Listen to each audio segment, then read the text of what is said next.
A very decent option in Destiny 1, the Sunbreaker Titan's Simmering Flames note has made a return as an exotic chess piece in Destiny 2. The Hallowfire Heart is essentially an upgraded version of the Simmering Flames perk from Destiny 1, upgraded by the fact that it now also cools down your barricade. For those who are unaware, Simmering Flames was a selectable perk which granted increased melee and grenade cooldown speed, but only while your super was charged. I was always a fan of this perk, despite it being kinda situational, since it was only really viable with specific modifiers or certain fights, like Golgoroth. The difference now is that since the perk returns in exotic form, your subclass options remain open, since it doesn't tie you down to a specific subclass node.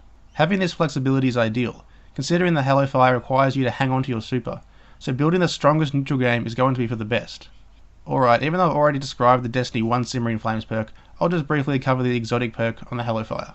So while your super is charged, all your abilities will cool down more quickly.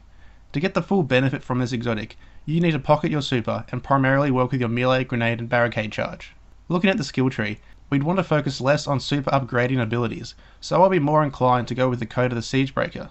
The fact that your melee and grenade kills both create sunspots, give you health back and further cooldown your abilities while standing in the sunspot, this build with the Hallowfire is very well tuned to a static and defensive configuration.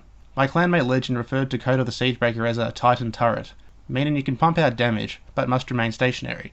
Even though you need to be stationary to get the full benefit of the sunspot build, the use of the barricade and excellent duration of sunspots in Destiny 2 make this very viable in some content, particularly in defensive environments. The best example I could probably give is for the Glimmer Extraction public event, or most public events for that matter, where you have to hold your ground while waves of enemies are thrown at you.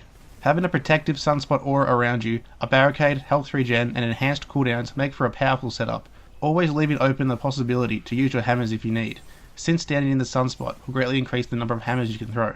In the Crucible, the sunspot build does become less effective, particularly since you can't necessarily control where your sunspots will be, and mobility will always be the best way to survive against other guardians. Also, if you have your hammers supercharged in the Crucible, I would always recommend using them rather than pocketing them. The same question needs to be asked for PvE though. Is having better ability cooldowns worth holding onto your super? I would say in this case, probably not. The impressive power of the Hammer of Soul super in D2, particularly with the code of the Fireforge skill tree, is very hard to beat. And even with the Hallowfire Heart's exotic perk, which does stack with the Sun Warrior perk to get the best ability cooldowns possible, I still don't think it's enough to warrant use over your Hammer of Soul. Still, to get the most out of the Hallowfire, run it with a defensive sunspot build, and if you especially like the Sunbreaker's neutral game but dislike the super, then this exotic is probably going to serve you well. So let me know what you guys think of the Hallowfire. Also, if you have any suggestions for the next optimized video, let me know in the comment section below. Thanks for watching guys.